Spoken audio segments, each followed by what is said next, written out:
بسم اللہ الرحمن الرحیم۔ میرا موضوع ہے ہمارے عقائد۔ ہمارے سے مراد اہل بیت کے ماننے والوں کے عقائد کیا ہونے چاہیے۔ تو مولا فرماتے ہیں پہلی چیز جو یہ کہے کہ پیغمبر نے خواب میں معراج کی تھی، وہ ہمارا شیعہ نہیں ہے۔ بھائی خواب میں تو مجھے اور آپ کو بھی معراج ہو جاتی ہے۔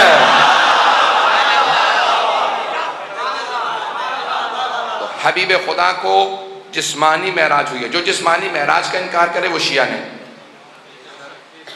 چند عقائد اور پیش کر دوں، حالانکہ میں نے کہا کہ توحید آج پیش کروں گا کہ شیعہ توحید کیا۔ میں خدا گواہ ہے، مجھے پورا یقین ہے کہ میرے اہل سنت بہت سے بھائی آتے ہیں، تنقید اور تنقیص توہین مراد نہیں، میں صرف اپنا عقیدہ پیش کروں گا۔ تو یہ بات واضح ہونی چاہیے تاکہ کوئی یہ نہ سمجھے میں خدا نخواستہ کسی اور کی تنقید کر رہا ہوں، نہیں، میں صرف اپنا عقیدہ بیان کروں گا توحید سے متعلق کہ اہل بیت علیہ السلام نے کیا کہا ہے، شیعہ عقیدہ کیا ہونا چاہیے۔ لیکن اس سے پہلے یہ حدیث مکمل کر دوں، شاید سارے عقائد نہ پیش کروں۔ مولا فرماتے ہیں جو معراج جسمانی کو نہیں مانتا وہ ہمارا شیعہ نہیں۔ دوسرے، جو ہماری رجعت کو نہیں مانتا۔ رجعت کیا ہے میں پوری انشاءاللہ کوشش کروں گا، پوری نہیں تو ایک مجلس میں انشاءاللہ پورا تفصیلی ذکر کروں گا۔ رجعت آپ پڑھتے ہیں یعنی رجعت ائمہ علیہ السلام پلٹ کے آئیں گے۔ ہمارے 12 امام یہی اس دنیا میں، ہمارا عقیدہ یہ ہے کہ وہ زندہ ہیں، موجود ہیں، ہم پہ ناظر ہیں، لیکن جسم کے ساتھ واپس آئیں گے امام مہدی کے ظہور کے بعد۔ سب سے پہلے سید الشہداء آئیں گے، امیر المؤمنین آئیں گے، ہر امام واپس آئیں گے، لیکن ظہور کے فوراً بعد جو سب سے پہلے واپس آئیں گے وہ حضرت عباس و حضرت علی اکبر آئیں گے، اور جنگی لباس میں آئیں گے۔ علماء سے پوچھا گیا یہی تو سب سے پہلے کیوں آئیں گے، کہا کیونکہ بہت سے لوگ شک کریں گے کہ ارے یہ کیسے ہو سکتا ہے کہ اگر عباس کو جنگ کی اجازت مل جاتی تو کیسے جنگ کرتے، تو وہ واپس آ کے لڑ کے بتائیں گے۔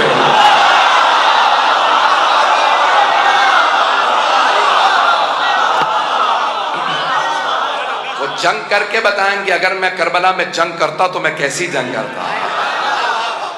تو یہ ہمارے عقائد ہیں کہ رجعت میں ہمارا عقیدہ ہے۔ رجعت میں پورے تفصیل سے پیش کروں گا انشاءاللہ۔ اسی طرح سے عقائد کے اندر ہمارا عقیدہ امام فرماتے ہیں کہ جو شفاعت کو نہ مانے وہ ہمارا شیعہ نہیں۔ شفاعت کو جو نہ مانے وہ شیعہ نہیں ہے، مسلمان ہے، کافر نہیں کا امام نے، کافر نہیں ہے، مسلمان ہے، لیکن جیسا اہل بیت کے ماننے والوں کا عقیدہ ہونا چاہیے ویسا اس کا عقیدہ۔ تو عقائد وہ بنائیں جو اہل بیت نے بتائے ہیں۔ میں انشاءاللہ پوری کوشش کروں گا کہ اہل بیت کے عقائد آپ کے سامنے پیش کروں۔ آئیے ذرا توحید سے متعلق بھی پیش کر دوں اگر سننا چاہیں گے۔ جتنی اب تک داد ملی اسی طرح سے داد مجھے محبت دیتے رہیے گا۔ میں جانتا ہوں موضوع خوش کے توحید کا، لیکن آپ کی محبتوں کی نظر کر رہا ہوں۔ اہل بیت کے ماننے والے اہل بیت کے تمام عقائد کو ویسے ہی مانتے ہیں جیسے آل محمد نے کہا ہے۔ تو اب میرے جتنے تمام دوسرے برادران بھی سن رہے ہیں وہ بھی سن لیجیے ہمارا عقیدہ کیا ہے۔ ہم اللہ کو وحدہ لا شریک مانتے ہیں کہ اللہ وحدہ لا شریک ہے اور وہ کسی کا محتاج نہیں ہے۔ اللہ الصمد، جیسے توحید میں سورہ اخلاص میں کہا اللہ الصمد، صمد یعنی جو کسی کا محتاج نہ ہو۔ اللہ محتاج نہیں ہے، نہ وہ کسی شے میں حلول کرتا۔ ایک بات یہاں پہ روک کے اور کہہ دوں، اگر برا لگے تو مجھے پھر بھی پرواہ نہیں، کیونکہ میں جو اپنی ذمہ داری اور فریضہ سمجھتا ہوں میں امام زمانہ کو جواب دوں وہ عقیدہ پیش کروں گا۔ آج ہم میں بھی بہت سے عقیدے آنے لگے۔ دیکھیں پہلے صوفیہ ہم سے عقیدے لیتے تھے، اب صوفیوں کے عقیدے ہم میں بھی آنے لگے۔ جملہ میں کہہ گیا ہوں، میں اولیاء کا انکار نہیں کر رہا ہوں، میں یہ جو اولیاء ہیں یعنی ائمہ علیہ السلام کے علاوہ جو مقرب اللہ کے بندے ان کا انکار نہیں کر رہا ہوں، لیکن صوفیوں کے عقیدے نہ اپنائیں، اپنا عقیدہ صوفیوں کو دیں۔ نہیں پہنچا سکا ہوں، بہت سے چہرے ابھی بھی بنے ہوئے ہیں، توجہ سے سنیے گا۔ ان کا عقیدہ یہ ہے کہ اللہ اولیاء یہ جو بڑے بڑے صوفیاء ان کے اندر حلول کر جاتا ہے۔ وہ جو عیسائیوں کا نظریہ حلول سمجھتے ہیں، عربی کی اصطلاح ہے، وہ کہتے ہیں جناب عیسیٰ میں، عیسائی کہتے ہیں جناب عیسیٰ میں اللہ اتر آیا ہے۔ The Christ in Jesus is God، وہ کہتے ہیں کہ جو جیسس کرائسٹ کہتے ہیں وہ جو جناب عیسیٰ کے اندر کرائسٹ ہے وہ اللہ، تو اللہ بول رہا ہے اسی لیے وہ ابن اللہ ہے۔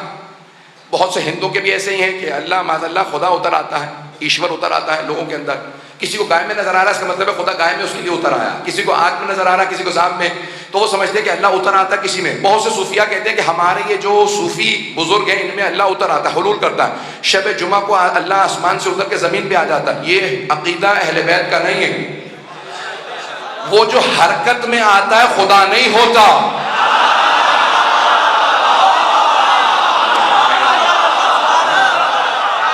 حرکت ایک مکان میں ہوتی ہے.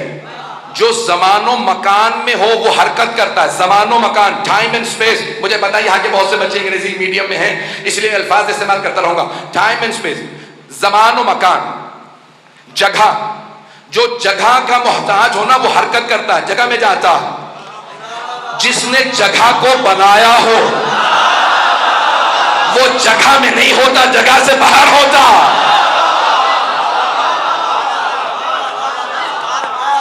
پہنچتے رہیں گے میرے سارے برابر, خصوصاً میرے بچے خاص طور سے سنیں گے. تو اللہ حلول نہیں کرتا. حلول کا ایک اور مطلب ٹو ڈیزولو انٹو تھنگس, کسی چیز میں حل ہو جانا. جیسے کسی نے مجھے پانی دیا, ایک صاحب نے کہا یہ نمک لے لیجئے, میں نے ان سے نمک لیا, پانی میں ڈالا اور اسے فوراً حل کر دیا. میں لفظ استعمال کر رہا ہوں, حل کر دیا. جب حل کر دیا تو وہ حلول کر گیا. اب اگر کوئی آدمی مجھ سے کہے میرا نمک واپس کر دیجئے, تو میں کہوں گا اب میں نمک واپس نہیں کر سکتا, کیونکہ وہ نمک پانی میں حل ہو گیا, نمک حلول کر گیا.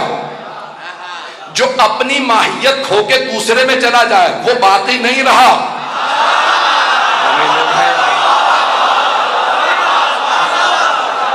توحید واضح ہو رہی ہے. خدا کی قسم مجھے توقع نہیں تھی کہ آپ کا حسن سماعت اتنا بلند ہے, کہ آپ اتنی محبت سے سن رہے ہیں. میں سمجھ رہا تھا مجھے ایک ایک جملے کی وضاحت کرنی پڑے گی. آپ پہنچ رہے ہیں, میرے اشاروں پہ پہنچ رہے ہیں. آج میں اور زیادہ معتقد ہو گیا آپ کی محبتوں کا. تو اب جو حل ہو جائے, کسی نے چینی دی, میں نے چینی کو حل کر دیا, کہا چینی واپس کر دو, کہا اب واپس نہیں کر سکتا, کیونکہ یہ چینی اس پانی میں حل ہو گئی, ڈیزولو ہو گئی ہے, حلول کر گئی. جو شے حلول کر جائے نا وہ غائب ہو جاتی ہے, اپنی حیثیت کھو دیتی ہے. جو اپنی حیثیت کھو دے وہ کیسا خدا.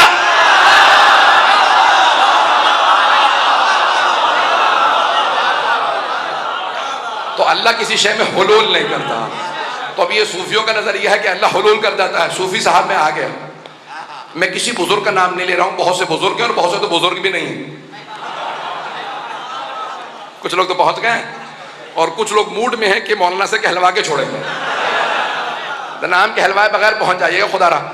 تو اب میں پیش کر رہا ہوں, کوئی بھی وضاحت کروں گا تو اس میں اشارہ اگر زیادہ اللہ نہ کرے کہ میرے منہ سے کوئی بات نکل جائے. پروردگارہ میری مدد فرما کہ میں تیری توحید کو ایسے پیش کروں جیسے تو چاہ رہا ہے. اب یہ کسی نے کہا کہ بھئی ایک اصطلاح ہے ہمارے ہاں چلتی ہے 11 یا آگے پیچھے کوئی تاریخ اگر ہو. پہنچ گئے, بات واضح ہو گئی ہے. تو ان کے القاب میں سے ایک لقب ہے, ہاتھ کو کہتے ہیں فارسی میں 10. تو 10 گیر یا اس طرح کہ میں کوئی اور اس سے زیادہ وضاحت نہیں کر سکتا.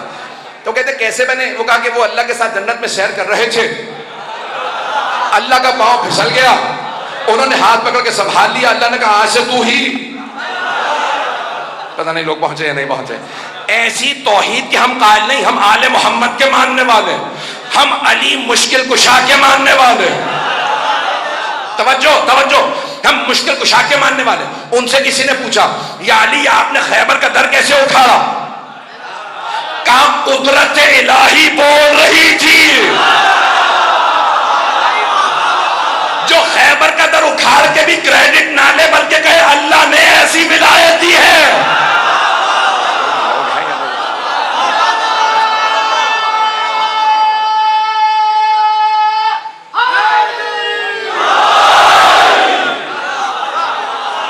لوگ نہ جانے کیا کچھ لکھ دیتے, وہ اپنے متعلق پتہ نہیں کیا کچھ کہہ دیتا. اگر علی کے علاوہ کوئی اور ہوتا خیبر کا در اکھاڑنے والا, پتہ نہیں لوگ ہے یا نہیں. اب سمجھ میں آیا اللہ کیوں ایسوں ہی کو بناتا ہے. نہیں پہنچا. توجہ توجہ ہو سارے مجمع میں. ایدان گرامی, انبیاء علیہ السلام نے معجزات دکھائے. جناب عیسیٰ نے مردوں کو زندہ کیا. جب مردے زندہ کیے تو بہت سے عیسائیوں نے کہا یہ ابن اللہ, یہ اللہ کا بیٹا. جناب عزیر کو یہودیوں نے کہہ دیا یہ اللہ کا بیٹا. جن انبیاء نے چھوٹے چھوٹے معجزات دکھائے تھے، لوگ ہیں یا نہیں ہیں؟ مولا میری مدد فرمائیں گے، یا علی ادرکنی۔ جن انبیاء نے چھوٹے چھوٹے معجزات دکھائے تھے نا، جناب عیسیٰ نے مردہ زندہ کیا، جناب موسیٰ نے سنگرے سے اٹھائے، بڑے بڑے انبیاء علیہ السلام نے مختلف، جناب داؤد نے لوہے کو ہاتھ سے چیر دیا۔ انبیاء نے چھوٹے چھوٹے معجزات دکھائے تو بہت سے ان کے ماننے والے انہیں خدا کہنے لگے۔ علی مرتضیٰ نے اشارہ کیا، سورج پلٹ آیا۔ رسول خدا نے اشارہ کیا، چاند کے 2 ٹکڑے ہو گئے۔ جناب سیدہ کی در پہ ستارہ آ گیا۔ توجہ، علی نے خیبر کا در اکھاڑا، مرحب حارث اندر کو پچھاڑا، اور ایسے ایسے معجزات دکھا کے کسی کو مارا پھر زندہ کیا، زندہ کا جنازہ پڑھایا، وہ مردہ ہو گیا۔ تو اب سب کہنے لگے نا چھوٹے چھوٹے معجزات دکھانے والے خدا، تو یہ کیسے خدا نہیں؟ تو میرے مولا نے ہر معجزہ دکھانے کے بعد سجدہ شکر کیا۔ بھائی میں معجزہ دکھا کے سجدہ شکر کر کے بتا رہا ہوں میں خدا نہیں ہوں، اس نے مجھے ولایت دی ہے۔